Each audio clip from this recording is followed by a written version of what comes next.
Hello. അങ്ങനെ ഞങ്ങൾ വീട്ടിൽ നിന്ന് ഇറങ്ങി നേരെ പോകുന്ന വഴിക്ക് നല്ല മഴയൊക്കെ പെയ്തപ്പോഴത്തേന് എല്ലാവർക്കും ഓരോ ചായ കുടിക്കാനായിട്ട് തോന്നി. അങ്ങനെ ചായ കുടിക്കാനായിട്ട് എല്ലാവരും ഇറങ്ങി. ചായ പറയാൻ പോയവൻ ഒരു പഴംപൊരിയും കൊണ്ടാണ് കേട്ടോ തിരിച്ചു വന്നത്. എന്നാൽ നമുക്ക് വേണമെന്നൊരു ചോദ്യം അവൻ ചോദിച്ചു നോക്ക്. അങ്ങനെ ദാണ്ട് അനിയത്തിമാരും കസിനും എല്ലാം ഇറങ്ങി ചായയൊക്കെ കുടിക്കാനായിട്ട് പോയി. എനിക്ക് ചായ വേണ്ടായിരുന്നു, ഞാൻ ചായ കുടിക്കാറില്ല, എനിക്ക് അന്നേരം കുടിക്കാൻ തോന്നിയതുമില്ല. മക്കൾക്കും ചോദിച്ചപ്പോൾ വേണ്ടാന്ന് പറഞ്ഞാൽ അങ്ങനെ ഞങ്ങൾ തട്ടുകടയിൽ നിന്ന് ചായയൊക്കെ കുടിച്ചിങ്ങനെ നിൽക്കുകയാണ് കേട്ടോ. പക്ഷേ ഞാൻ അങ്ങനെ തിരിഞ്ഞു നോക്കിയപ്പോഴാണ് ഒരു കാഴ്ച കണ്ടത്. മോൻ്റെ നോട്ടം മൊത്തം ആ ബൈക്കിനകത്താണ്, ആ കളിപ്പാട്ടത്തിലാണ്.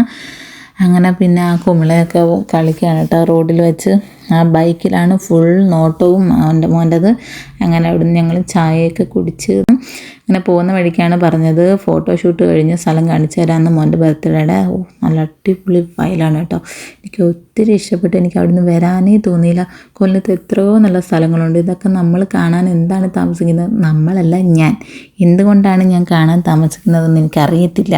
ഇവിടെ ആൺപിള്ളേർ എവിടെയെങ്കിലും കൊണ്ടുപോകുമ്പോൾ ഇങ്ങനെ കാണിച്ചു തരാമെന്ന് പറയുമ്പോൾ കാണുന്നു. ആരെങ്കിലും കൊണ്ടുപോകാൻ വേണ്ടേ?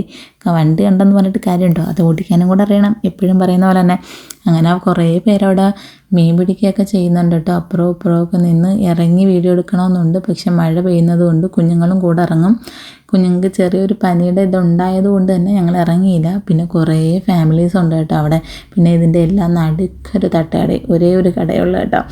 അങ്ങനെ എല്ലാം കഴിഞ്ഞ് ഞങ്ങൾ പോവുകയാണ്. പോകുമ്പോൾ ഞാൻ അനിയൻ്റെയിലും ഫോൺ കൊടുത്തിട്ടോ. ഫ്രണ്ട് ഇരുന്നതുകൊണ്ട് എനിക്ക് നീ എന്ത് ചെയ്തിട്ടാണെങ്കിലും വേണ്ടിയില്ല, വീഡിയോ കിട്ടിയില്ലെങ്കിൽ നിൻ്റെ തലയ്ക്ക് തട്ടി ഞാൻ തരുമെന്ന് പറഞ്ഞ്.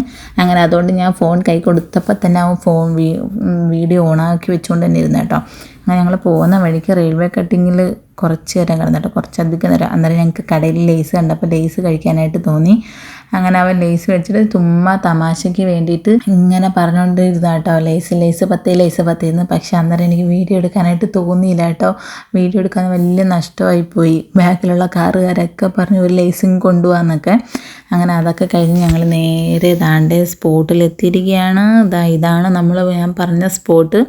അങ്ങനെ ഇവിടുന്ന് നേരെ നമുക്ക് ബർത്ത്ഡേ ഫംഗ്ഷനിലോട്ടൊക്കെ പോവാം. അതൊക്കെ അടുത്ത വീഡിയോയിൽ കാണാം. അതുവരെ tata, bye bye, see you. Video ഇഷ്ടമായാൽ ലൈക്ക്, ഷെയർ ആൻഡ് സബ്സ്ക്രൈബ് ചെയ്യുക.